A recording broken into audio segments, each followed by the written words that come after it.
Good morning class 8। आज हम अपने सेकंड पार्ट को लेकर के आए हैं द ट्रेजर विदिन, जिसमें हमारे पास दो कैरेक्टर है, बेला रज़ा और Hafeez contractor.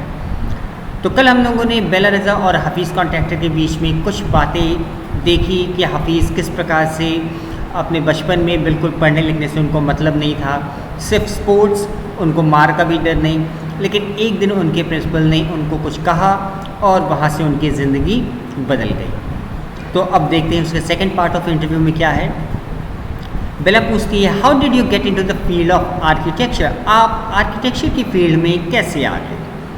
In the college of architecture nobody who had got below 80-85% was allowed to enter.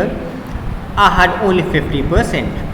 तो हफीज़ कहते हैं कि किसी भी आर्किटेक्चर में कॉलेज में आप जाएंगे तो किसी के पास भी आपको 80-85% से कम वाले लोगों को तो अलाउ ही नहीं है उस कॉलेज में एडमिशन लेने के लिए, और मेरे पास सिर्फ 50% थे, यानी 50% मार्क्स आए थे।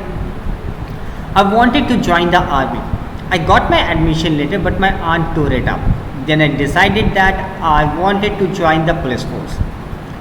मैंने एक बार आर्मी के लिए अपने फॉर्म भी भरा, मेरा ज्वाइनिंग लेटर भी आ गया, लेकिन मेरी आंटी ने उसको फाड़ दिया।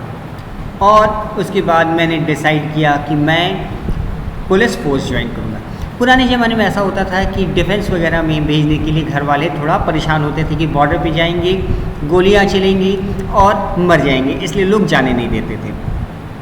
तो फाइनली उन्होंने डिसाइड किया कि मैं पुलिस फोर्स ज्वाइन करूँगा। My mother said, don't join the police force, just do your graduation. So I went to Jai Hind college in Bombay. लेकिन मेरी माँ ने कहा कि ऐसा है, पुलिस फोर्स वगैरह छोड़ो और सबसे पहले अपना ग्रेजुएशन पूरा करो। तो मैं वहाँ से मुंबई आ गया, जो आज की डेट में मुंबई है, वहाँ आ गया और वहाँ पे एडमिशन लिया जय हिंद कॉलेज में। देयर आई वॉज इधर टू टेक फ्रेंच और जर्मन, और वहाँ पे उस कॉलेज में मुझे इन दो सब्जेक्ट्स में से किसी एक सब्जेक्ट को चूज़ करना था, या तो फ्रेंच या फिर German. Though I had studied French for 7 years, I did not know 7 words of French. हालांकि मैंने फ्रेंच जो है 7 साल पढ़े, लेकिन फ्रेंच का मुझे 7 वर्ड भी नहीं आता है। So I took German. तो इस बार मैंने क्या किया, जर्मन को चूज़ कर लिया। Then my German teacher died. और दुर्भाग्य से जैसे ही मैंने जर्मन में एडमिशन लिया, मेरे जर्मन पढ़ाने वाले टीचर्स की डेथ हो गई। The college told me that I could change the college or take French. तो कॉलेज वालों ने मुझसे कहा कि या तो मैं किसी दूसरे कॉलेज में चला जाऊँ जर्मन पढ़ने के लिए, या फिर मैं अपना सब्जेक्ट चेंज करके फ्रेंच कर लूँ। Now who would give me admission in another college? I had got admission to जय हिंद by influence. और अब मुझे दूसरे कॉलेज में एडमिशन कौन देगा, क्योंकि जय हिंद कॉलेज में भी मेरा एडमिशन सोर्स के द्वारा हुआ था, किसी ने मेरे पैरवी की थी। So I thought okay I will take French. तो मैंने कहा चलो ठीक है, फ्रेंच ही ले लेंगे। And I started learning French again, और इस प्रकार से मैंने दोबारा फ्रेंच पढ़ना शुरू किया। I learn it from my cousin, और मुझे फ्रेंच जो है मेरी कज़न सिखाती थी। She was an architects wife, और मेरे जो कज़न के हस्बैंड थे वो एक आर्किटेक्ट थे। I was going to an architect's office to learn French. और बड़ा अजीब बात है, मैं आर्किटेक्ट के ऑफिस में फ्रेंच पढ़ने के लिए जाता, जबकि आर्किटेक्ट के ऑफिस में लोग क्यों पहुँचते हैं, अपने लिए मकान का नक्शा वगैरह बनवाने के लिए, लेकिन मैं वहाँ पे फ्रेंच पढ़ने के लिए जाता था। Was it then that you decided you wanted to do architecture? तो बेला पूछती है, क्या तभी आपने अपने आप को आर्किटेक्ट बनाने की सोची? Actually it all happened quite by chance. तो वो कहते नहीं, असल में ये सब कुछ अचानक से हो गया। In the architect office I saw somebody drawing a window detail. The window detail is a very advance drawing. मैंने वहाँ देखा कि ऑफिस में एक कोई था, वो विंडो की ड्राइंग बना रहा था कि विंडो कैसे खुलेगा, या उसका जो डिटेल्स बना रहे थे कि कहाँ पे लगेगा, कितना साइड उसकी खिड़कियाँ खुलेंगी, और ये एक बहुत ही एडवांस ड्राइंग था। I told him that this drawing was wrong, that the window he had drawn would not open. तो मैंने उस ड्राइंग को देख करके कहा कि ये ड्राइंग जो आप बना रहे हो ये गलत है, क्योंकि आप जैसी ड्राइंग बना रहे हो इसमें तो खिड़की खुलेगी ही नहीं। He then had a bet with me and later he found that indeed his drawing was wrong. और इस बात पे शर्त भी लग गई और बाद में पता चला कि सच में वो जो ड्राइंग था वो गड़बड़ बना हुआ था. The cousin's husband was surprise. मेरे कज़न के जो हस्बैंड थे वो बड़ा आश्चर्यचकित हुए. He asked me to draw a few specific things which I immediately did. उन्होंने कहा कुछ चीज़ें बनाने के लिए उन्होंने कहा और मैंने तुरंत बना के दिखा दिया. He asked me to design a house and I design a house. उन्होंने कहा एक घर डिज़ाइन करके दिखाओ, मैंने वो करके दिखाया. After that he told me to drop everything and join architecture. और उन्होंने मेरे इस काम को देख करके उन्होंने कहा कि सब कुछ छोड़ो और आर्किटेक्चर ज्वाइन कर लो. We went to meet the principal of the college. हम कॉलेज के प्रिंसिपल से मिलने के लिए गए. The principal warned me, I will allow you to take part in the entrance exam but if you do not do well I will not allow you to join. तो entrance exam में जो 80-85% वाले लोगों को admission के लिए मौका मिलता था फॉर्म भरने के लिए, प्रिंसिपल ने उनको कहा कि ठीक है मैं तुम्हें एंट्रेंस एग्ज़ाम के लिए तो अलाउ कर सकता हूँ, लेकिन अगर अच्छा नहीं हुआ तुम्हारा एंट्रेंस तो तुम्हें ज्वाइन करने को नहीं दिया जाएगा. I got an A+ in the entrance exam and from that day it was a cakewalk. और मुझे उस एंट्रेंस एग्ज़ाम में A+ ग्रेड मिला और उस दिन से मेरी ज़िंदगी में सब कुछ आराम से चलने लगा. केक वॉक का मतलब क्या है कि ज़िंदगी आराम से चलने लगी, यानी उसके बाद आगे धीरे धीरे धीरे सब कुछ होता गया. I had never made a plan but I knew how something looked like from the top.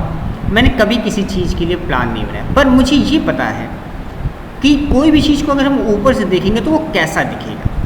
I had never known what a section was, but I knew if you cut a plan, what it would look like. मुझे नहीं पता कि section क्या होता है, लेकिन मुझे ये पता है कि अगर आप किसी बड़े से चार्ट को अगर आप बीच से काट देंगे तो कैसा दिखेगा.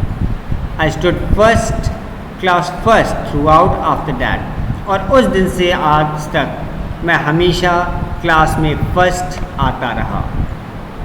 I believe that this understanding came from what I used to play and do during school. मुझे लगता है कि ये सब कुछ जो स्कूल में मैं करता आया, जो मैं खेलता कूदता था, उससे मुझे ये चीज़ें आई हैं. I had a friend called Berman Devicha. मेरा एक दोस्त था Berman Devicha. We used to have competition between us for designing forts, guns and ammunitions. और हम लोगों के बीच में हमेशा कॉम्पिटिशन्स होते थे कि कौन कितना अच्छा फोर्ट बना सकता है, कौन कितनी अच्छी गन डिज़ाइन कर सकता है, एम्यूनिशन डिज़ाइन कर सकता है. Each of us would design something in an effort to be different. और हम दोनों हमेशा बहुत मेहनत करते कि एक दूसरे से अलग और बेहतर बना सकें. In school when I was in 2nd or 3rd standard, one of my teachers, Mrs. Gupta, saw my sketches and told me, see, you are useless in everything, else your sketches are good. When you grow up, you become an architect. वो बताते हैं कि school में जब वो 2nd या 3rd standard में थे तो उनकी एक टीचर थी मिसेस गुप्ता. उन्होंने जब इनकी स्केचेस देखी तो उन्होंने कहा कि तुम हर चीज़ में तो यूज़लेस हो, बेकार हो, लेकिन स्केचेस तुम्हारे अच्छे हैं, तो तुम बड़े हो करके आर्किटेक्ट बनना. कभी कभी हम बच्चों को देख करके कुछ स्पेशल चीज़ देख करके हम उनको यूँ ही कह देते कि बेटा तुम ये काम करना, और इनके लिए तो वो चीज़ें प्रैक्टिकली सही हो रही हैं. I did not know at that time but she was right. उस समय तो मुझे नहीं पता था कि क्या होने वाला है, लेकिन लगता है कि वो सही थी. Later, after I became an architect, I went back to meet her and tell her. और जब उसके बाद मैंने आर्किटेक्ट का एग्ज़ाम क्लियर किया, जब मैं आर्किटेक्ट बन गया तो मैं वापस गया और उनसे मिला, उनको बताया कि मैडम मैं आर्किटेक्ट बन गया हूँ. Why do you think you did not like studies? Was it because you felt you could not cope, you could not deal with the curriculum? तो बेला पूछते अच्छा आपको ऐसा क्यों लगता है कि आप पढ़ना नहीं चाहते, मतलब आपको स्टडीज़ पसंद नहीं, क्या इसलिए, क्या आपको ऐसा लगता था कि आप उसको सहन नहीं कर पाएंगे, या आपका जो करिकुलम है, जो सिलेबस है, आप उसको डील नहीं कर सकते? I was very bad at languages, science and geography I could deal with, maths was very bad. वो कहते कि देखो लैंग्वेजेस मेरी बहुत गड़बड़ थी, साइंस और ज्योग्राफी तो चलो ठीक है, लेकिन मैथ्स मेरी बहुत बहुत गड़बड़। I just was not interest, और यही कारण है कि मुझे इंटरेस्ट ही नहीं होता था। I was studying for the sake of studying, मैं बस पढ़ने के लिए पढ़ता था, खुद से सीखने के लिए नहीं। What they taught me today I would forget after 2 days, जो कुछ भी वो मुझे पढ़ाते मैं 2 दिनों में भूल जाता। I would not bother because there was no application of mind there to begin with, और वो सब ऐसा होता मैं उसके बारे में ध्यान भी नहीं देता, क्योंकि उन चीज़ों का कोई विशेष योगदान भी नहीं है। जो माइंड का application, no application of mind was there, mind का एप्लीकेशन नहीं। जैसे अगर आपको कहा जाए एक पोएम याद करने के लिए, आपने पोएम याद कर ली, दैट्स इट, उसमें आपने माइंड का कोई एप्लीकेशन नहीं है। Did you think what they taught in school was boring, or did you feel that once you understood the concept of what was being taught you lost interest in the rest of the lesson? तो बेला पूछती हैं कि क्या ऐसा आपको लगता है कि जो स्कूल में पढ़ाया जाता था वो बोरिंग था, या फिर आपको ऐसा लगता था कि आपको एक बार वो कंसेप्ट समझ में आ जाएगा तो पूरा लेसन का इंटरेस्ट ख़त्म हो जाएगा? तो कहते हैं living in a boarding school is difficult, we were just living from day to day. यहाँ पे हाफिज़ बताते हैं कि बोर्डिंग स्कूल में रहना एक कठिन काम है, और हम एक एक दिन पार करते थे। आज का दिन पार हो गया, अगले दिन पार हो गया। Nowadays there are so many test, आज की डेट में बहुत सारे टेस्ट होते रहते हैं। जैसे आप लोग देखते होंगे पहले FA1, FA2, SA1, SA2 होता रहता था। आज की डेट में उसके पहले भी बहुत सारे अलग अलग टेस्ट होते थे, यूनिट टेस्ट होते हैं, फिर हाफ ईयरली होता है, फिर क्वार्टरली होता है, बहुत सारे टेस्ट होते हैं। Back then whenever we had test we used to just copy, लेकिन उस समय जब कभी भी टेस्ट होते तो हम लोग एक दूसरे की कॉपी कर लेते। The teacher thought that we have done our work, और टीचर को लगता है कि हमने अपना काम कर लिया है। There is a continuation that giftedness and learning disabilities go hand in hand. Do you think this applies to you? तो बेला कहती है एक पुरानी सोच है कि giftedness and learning disability go hand in hand, यानी किसी को एक दैविक रूप से कोई चीज़ मिलती है, किसी को लर्निंग डिसेबिलिटी मिलती है, क्या ये साथ साथ चलती है? आपको क्या लगता है, आपके साथ क्या अप्लाई होता है? Well, take some student from my class, those who always stood first और second are today doing very ordinary jobs. वो कहते हैं कि देखो ऐसा है, अगर आप एग्जाम्पल देखो तो मेरी क्लास के कुछ एग्जाम्पल हैं जो अपनी क्लास में हमेशा फर्स्ट सेकंड आया करते थे, आज की डेट में बहुत साधारण सा काम कर रहे हैं। बेला पूछती है I have come across this situation in so many different places where people tell me that their class toppers are doing very ordinary today. Bela कहती है हाँ, मैंने सुना है बहुत से ऐसे लोग हैं जो कहते हैं मेरी क्लास के टॉपर्स जो आज भी बहुत साधारण सा काम कर रहे हैं। In school I think living our lifes there made us street smart. वहाँ पे रहने वाले जो लोग हैं वो मेरे हिसाब से, मतलब हाफिज़ कहते हैं कि मेरे हिसाब से जो हमारे स्कूल के जो लोग हैं हमें स्ट्रीट स्मार्ट बनाते हैं। स्ट्रीट स्मार्ट क्या चीज़ है कि आप हमें जीवन की कला सिखाते हैं, कोई चीज़ ज़बरदस्ती नहीं सिखाना। आप वहाँ पे उस बच्चे को छोड़ दिए, वो धीरे धीरे खुद ब खुद सीखिए। जैसे आप अपना एग्जाम्पल लीजिए, आप शायद यहाँ क्लास 6 में आने से पहले अपने घर में कोई काम नहीं जानते थे, अपने कपड़े अपने सामान को कैसे संभाल के रखना है आपको नहीं पता था। पर आप जिस दिन से नवोदय में आए, आप अपना सामान ट्रंक में ताला लगा के रखते हैं, अपने सामान के प्रति आप सचेत हैं। आपको हम धीरे धीरे क्या बना रहे हैं, खुद के लिए रिस्पॉन्सिबल बना रहे हैं, और कोई आपको फोर्स नहीं कर रहा है कि आपको ताला लगा के रखना है। आपके अंदर ये समझ खुद ब खुद आ रही है ना? This is called street smart. तो in Navodaya we are making you street smart. I have learn more by doing what I did my own than what academics would have taught me. वो कहते हैं कि मैंने करके बहुत कुछ सीखा जितना कि मुझे पढ़ा के नहीं सिखाया गया। That is because the personality and skills were there. You were able to find expression in a manner you were comfortable with, and you defied every rule so that nobody would stop you from doing what you needed to do. तो बेला कहती है शायद इसीलिए आपकी personality और आपकी skill इस प्रकार की है, और आपके अंदर जो एक्सप्रेशन है कि आप कंफर्टेबल रहते हैं और आप किसी भी तरह के रूल्स को नहीं मानते, आपका जो मन करता आप वही करते हैं. I was more interested in other things. अब हाफिज़ बताते हैं कि मैं कुछ अलग करने में ज़्यादा इंटरेस्टेड रहता था. For example, while in class it started raining outside, I would think of the flowing water and how to build a dam to block it. जैसे अगर मैं क्लास में पढ़ रहा हूँ, बाहर बारिश हो रही है, तो खिड़की से बाहर देख करके मेरे दिमाग में ये बात चलती कि पानी बह रहा है, इसको रोकने के लिए एक डैम बनाना है, कैसे बनेगा. I would be thinking about the flow of water within the dam and how much water the dam would be able to hold. मेरे दिमाग में चलता है कि इस बहते हुए पानी में डैम के अंदर क्या होगा, कितना पानी रुक सकता है. That was my interest for that day. और यही मेरा उस दिन का पूरा इंटरेस्ट, पूरा दिन मेरा उसी में बीत जाता. When students lost a button while playing or fighting, they would come running to me and I would cut a button for them from chalk using a blade. Normally students के पास जब खेलते समय या एक दूसरे से झगड़ा करते समय शर्ट की बटन टूट जाती, तो वो दौड़ कर मेरे पास आते और मेरी मदद मांगते, तो मैं ब्लेड से चॉक को काट करके बटन की शेप दे देता हूँ.